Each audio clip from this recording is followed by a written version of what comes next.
A continuación, tenemos un panel que nos invita a reflexionar sobre el papel de los medios de comunicación en el proceso electoral. El panel se llama El rol y los desafíos de la prensa peruana en el proceso electoral 2026. En esta dinámica conversación nos honran con su presencia 3 periodistas destacados. Carlos Paredes, periodista y director de Contracorriente en Willax TV. Un cálido aplauso para Carlos. Gracias, Carlos.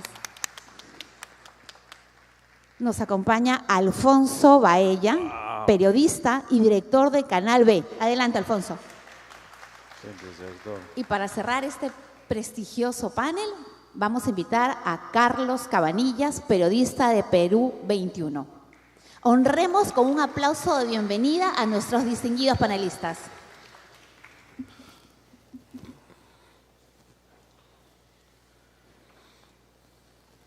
Comenzamos.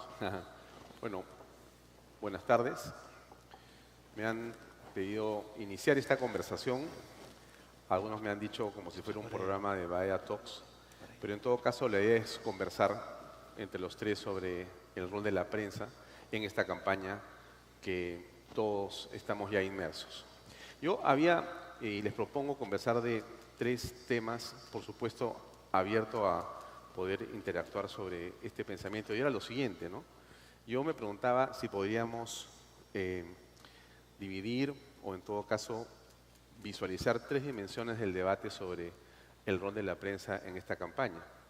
Un primer tema que eran, si vale el término, los principios rectores de la prensa, es decir, cuáles deberían ser aquellos que manejemos.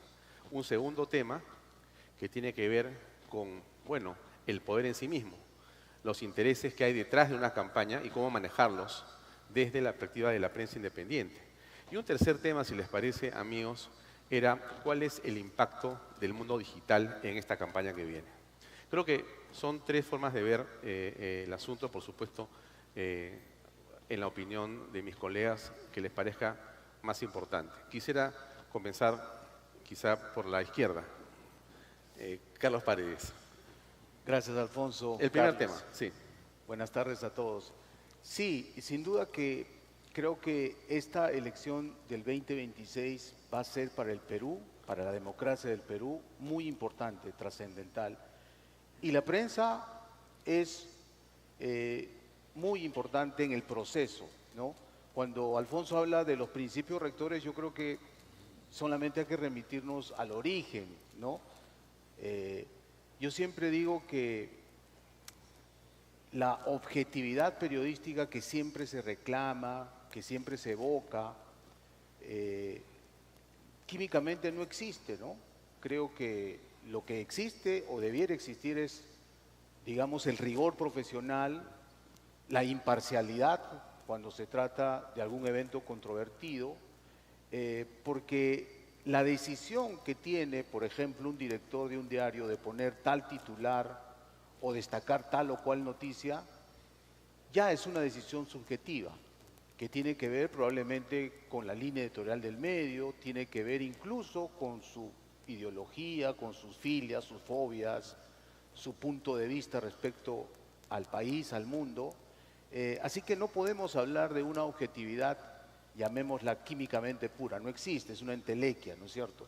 Pero sí debemos reclamar como ciudadanos, creo yo, una prensa que esté a la altura de su responsabilidad. Y su responsabilidad es, primero, por ejemplo, no considerar este doble rasero de que existen corruptos buenos, que probablemente son mis amigos o los que sean afines a mi ideología, y corruptos malos, que son mis adversarios políticos. Creo que solo existen corruptos, ¿no? Y hay que tratar de describirlos sobre la base fáctica de lo que como periodistas encontremos en nuestro trabajo de indagación. Es verdad que el mundo está pasando por una polarización, en algunos casos extrema, y cuando existe esta polarización, también la prensa puede nubilarse, puede cegarse y perder esa perspectiva del rigor profesional. Muy fácilmente hoy los periodistas están pasando de ser periodistas a ser activistas, ¿no? Y creo que las redacciones en general tienen que tener las alarmas necesarias para darse cuenta cuál es su papel de entregar información veraz y a tiempo a la ciudadanía para que la ciudadanía tome decisiones, en este caso electorales, sobre la base de una información de calidad. Y es verdad que una democracia se sustenta en la pluralidad editorial, es decir, tienen que convivir en una sociedad diversos puntos de vista, diversas miradas, inclusive ideológicas, modelos de desarrollo, que reflejan precisamente a todos los sectores de una sociedad. El ciudadano sabrá elegir, escoger con qué medios informa, a qué periodista le cree más, en quién confía, ¿no? Pero al margen de estos matices que son sanos y que son la esencia misma de la democracia, que es la pluralidad editorial como la pluralidad política, creo que a los periodistas sí se nos debe exigir el rigor profesional. Es decir, no publico nada si denuncio a alguien que no esté dispuesto a probarlo, ¿no? Los rumores, los trascendidos, las especulaciones, lo guardamos para una conversación de amigos y de café. Pero si yo tengo que publicar algo, tengo que estar seguro de lo que digo. Y por supuesto, dándole la oportunidad a aquel que ha sido cuestionado a que diga su versión, a que explique lo que se le está cuestionando, ¿no? Solo para terminar, esta polarización también hace que determinados periodistas o grupos periodísticos, sobre todo los que vienen de las ONG, consideran que todo lo que se dice de ellos en redes, y seguro vamos a hablar del impacto digital, es una estrategia maquiavélica de desinformación en contra de ellos, ¿no? Y de eso seguro vamos a hablar más adelante. Sí, gracias, Carlos Paredes. Carlos Cabanillas, la pregunta va para ti con el siguiente agregado. En efecto, creo que es claro que la información, las noticias en general, son una suerte de commodity en el mundo en el que estamos. Por aquí o por allá nos enteramos de las noticias. El tema, entonces, pasa por la interpretación de la misma, por el contexto que le damos los periodistas y los medios de comunicación. Y ahí hay un elemento clave que es la manipulación, sobre la que hay que, sin duda, tener cuidado. ¿Cuál es tu opinión respecto a estos temas, por favor?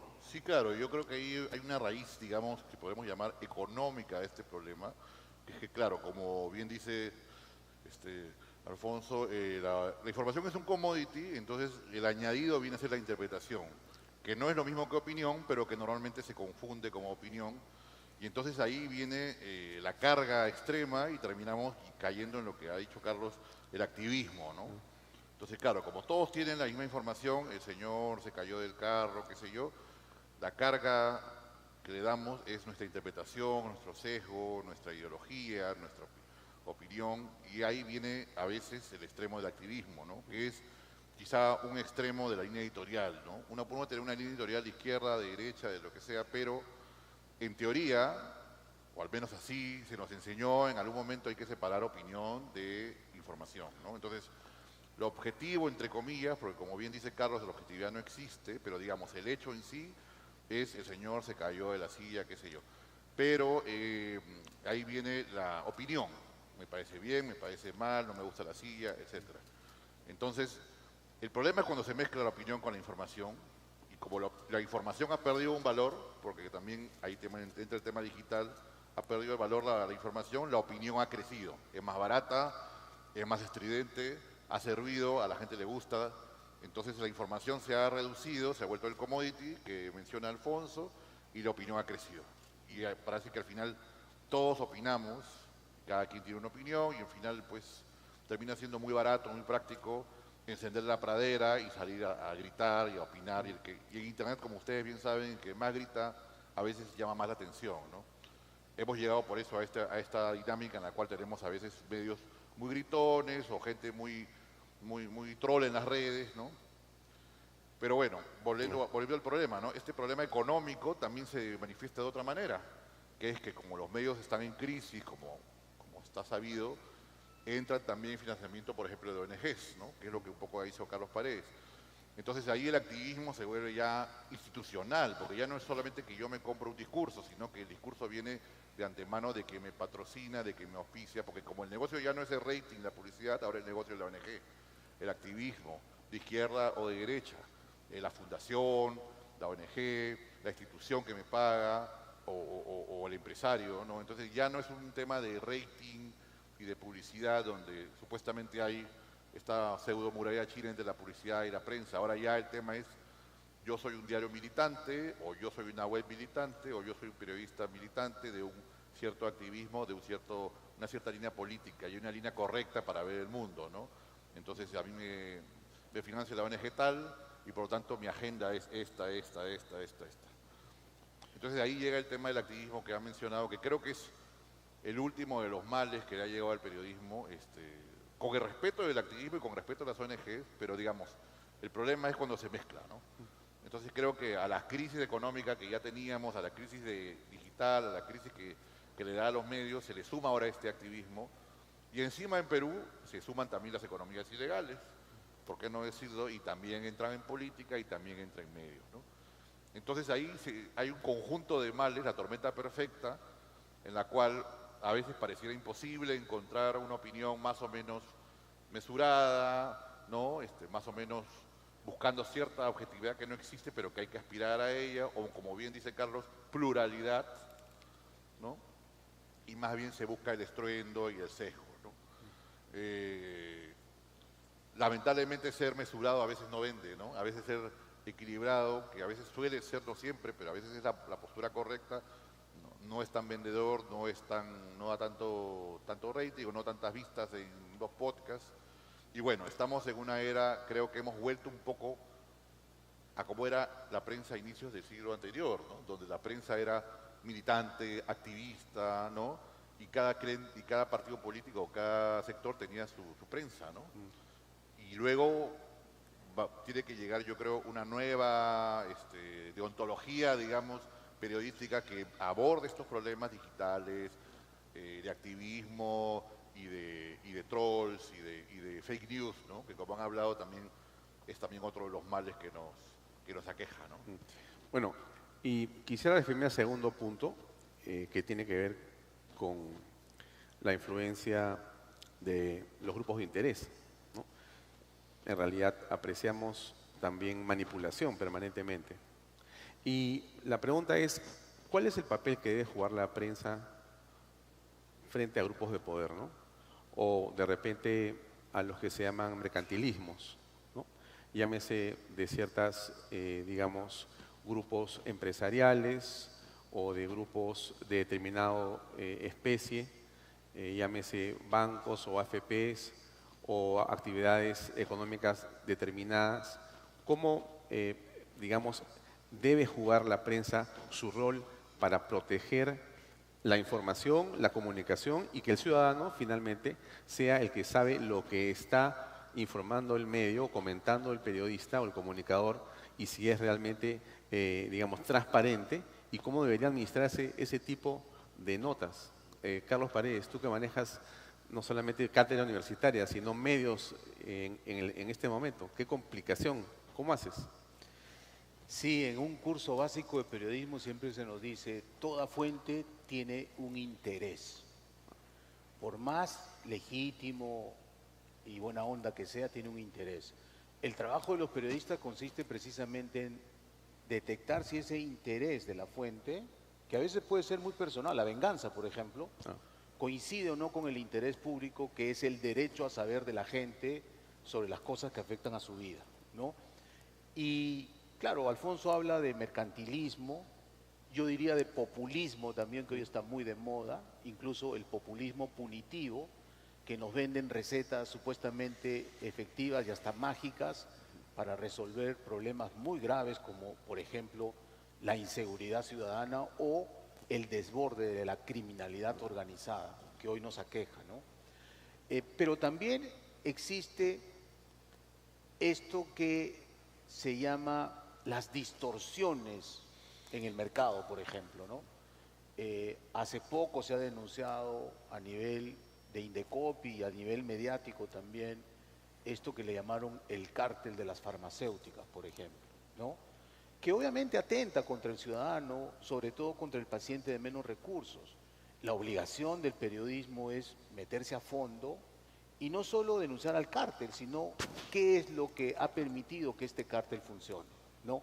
Cómo es que las instituciones que debieran regular, que debieran estar atentas a este tipo de prácticas que son contrarias al libre mercado, detecten a tiempo y cumplan con su función, ¿no? Hoy en elecciones la prensa va a estar desbordada, así como la policía no se va a dar abasto para poder brindarle seguridad mínima a los miles de candidatos, y ha estado Rafael Belaúnde aquí en la mesa anterior, la prensa no se va a dar abasto para hacer el fact-checking de los miles de candidatos. Es más, yo creo que no va a haber posibilidad de hacer debates medianamente organizados, ni siquiera con los candidatos a la presidencia de la República, que pueden ser 37, ¿no? Y entonces decimos, ¿cuál es el papel de la prensa? Yo creo que, así como hay pluralidad, cada medio, cada periodista, hoy hay muchos medios digitales de gente muy joven, entusiasta, de diversos matices ideológicos incluso, que pueden hacer trabajo segmentado, cada uno, digamos, con su público objetivo, ¿no? Si hay un medio, digamos, militante de la causa, digamos, ambiental, se enfocará en determinados candidatos que alientan, por ejemplo, el REINFO y todo lo demás. Si hay otro medio que está más interesado en el sistema de administración de justicia, que está colapsado también en el Perú, hay que decirlo, muy politizado, con magistrados, fiscales y jueces que no están a la altura de su responsabilidad, mal preparados, con un afán de protagonismo, histrionismo que desborda su función importante, deberá enfocarse en eso. Entonces yo creo que la alternativa puede ser que cada medio vaya a sus intereses y haga un trabajo efectivo de información oportuna y veraz al ciudadano, para que el ciudadano pueda tener mayores elementos de juicio para ejercer su derecho de elegir, pero también su responsabilidad de ser corresponsable de la autoridad que finalmente va a llegar al Congreso o a la Presidencia de la República, ¿no? Muy bien, Carlos, gracias. Carlos Cabanillas, ¿cómo es el tema de los grupos de interés, la manipulación? ¿Qué debe hacer un medio frente a ello? ¿Cómo comportarse? Yo creo que hay un fenómeno más reciente, que es claro, como dice Carlos, ¿no? Primero estábamos ante lo que suele ser el ejemplo periodístico típico, o la película o el libro, que es el periodista se enfrenta a una especie de Goliat, que es una empresa, una transnacional, un Estado, una institución grande, poderosa, que con sus redes trata de impedir la noticia. Pero ahora tenemos otros fenómenos. Por ejemplo, en Perú, si vemos los problemas recientes, ya no estamos ante Goliaths, ahora estamos ante, por ejemplo, la minería ilegal, por ejemplo, la tala ilegal, la pesca negra, los incendios forestales, en fin, las redes de narcotráfico, el sicariato, donde el enemigo ya no es uno, ya no es una empresa o un Estado o un funcionario poderoso, ahora es un montón de Davids o un montón de personajes que a veces son anónimos y que la denuncia no sabes por dónde agarrarlo. A veces la narrativa no te permite, digamos, que la gente entienda quién es el villano en una historia, ¿no? Entonces, claro, ¿qué pasa si se contamina, no sé, la minería ilegal contamina un área?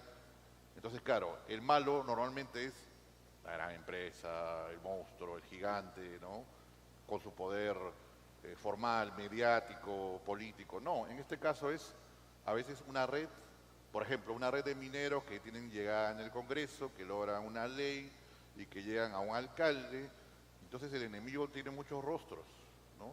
Y la denuncia tiene muchos nombres y a veces son anónimos. Entonces creo que estamos entrando en una etapa distinta, donde además del poder político y del poder empresarial, que siempre han sido a veces obstáculos para la libertad de prensa, tenemos ahora estos nuevos fenómenos que son pequeños poderes atomizados en estas economías ilegales, informales, donde también hay que denunciar y donde también hay que destapar algunas cosas, y es difícil a veces vender la noticia o mostrar la noticia porque no es la típica narrativa de buenos contra malos o de pequeños contra grandes, ¿no?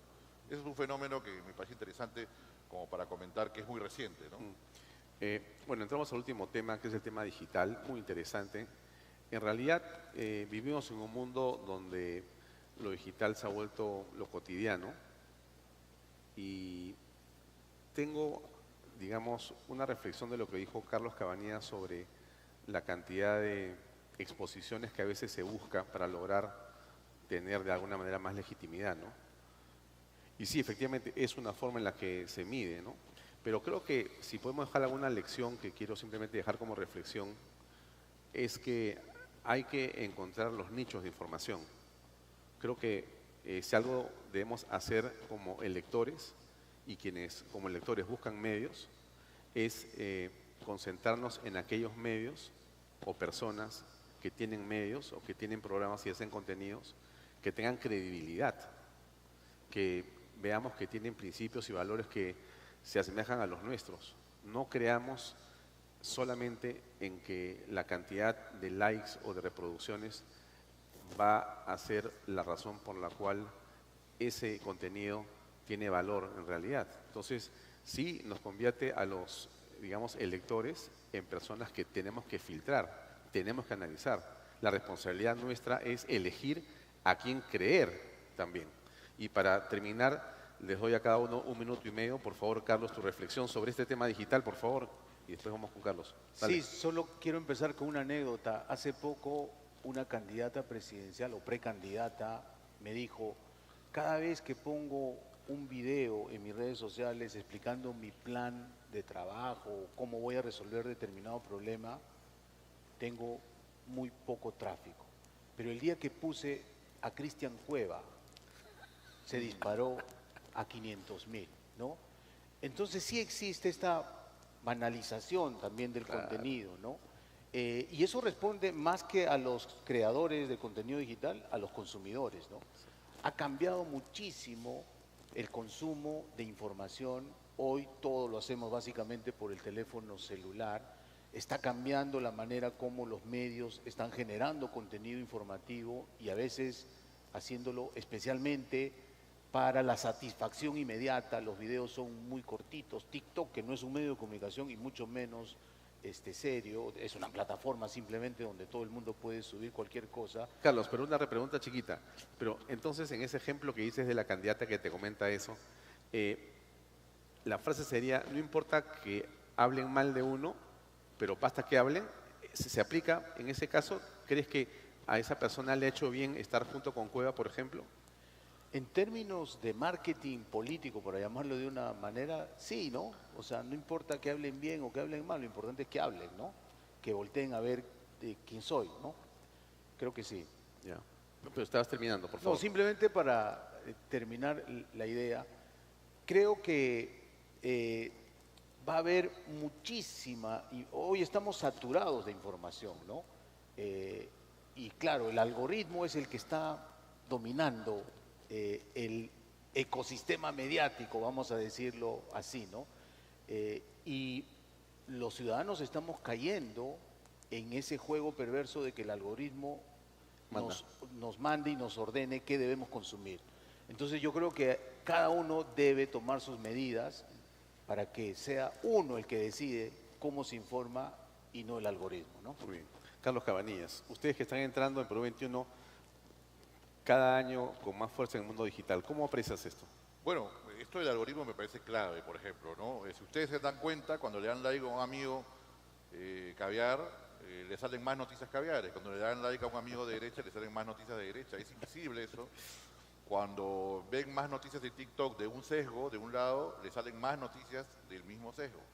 Es decir, el algoritmo te da lo que quiere, lo que cree que tú quieres, lo cual me parece un monstruo perfecto y válido, pero como bien insinúa Carlos, no solo, periodísticamente no solo hay que ver lo que queremos ver y quien está de acuerdo con nosotros, sino también lo que necesitamos ver. Y a veces lo que necesitamos ver es que nos contradigan, a veces que nos cuestionen nuestras propias creencias. Yo sé que no es fácil, nadie le gusta ver noticias que le digan la contra, o que levanten al político que no le gusta, o que critiquen al político que le gusta, pero a veces es necesario periodísticamente dar lo que no quiere ver la gente, pero lo que necesita la gente, porque de alguna manera, pues, por ejemplo, sentencian a un político, aunque no te guste, hay que decir que el político es culpable, ¿no? Entonces, ¿Por qué? Porque luego pasa que llegan las elecciones y dicen, pero esto es fraude, porque yo en mi timeline he visto que todos están de acuerdo conmigo y todos van a votar por el político X. Entonces, ¿cómo puede ganar el político Y? ¿No? Porque claro, el algoritmo lo que genera estas burbujas, ¿no? Estas cámaras de eco donde todo el mundo está de acuerdo y todo el mundo piensa igual. Y quizá un poco el rol del periodismo es ser un poco más incómodo, ¿no? Si bien tienes una línea editorial, si bien tienes una línea clara política, también de vez en cuando romper esa línea y salir a decir un par de cosas que no son políticamente correctas y que el algoritmo no te va a levantar, pero que es necesario, ¿no? Bien. Muchas gracias, Carlos Cabanillas, de Perú 21. Gracias a Carlos Paredes, de Willax y de Contracorriente. Y yo, amigos de Canal B, gracias a Henry por esta invitación a este EDIRCOM y creo que hemos terminado con este conversatorio. Muchas gracias a todos. Buenas tardes. Gracias. Fuertes aplausos. Convocamos a Henry Rafael, presidente del ICP, para la foto del recuerdo. Acá.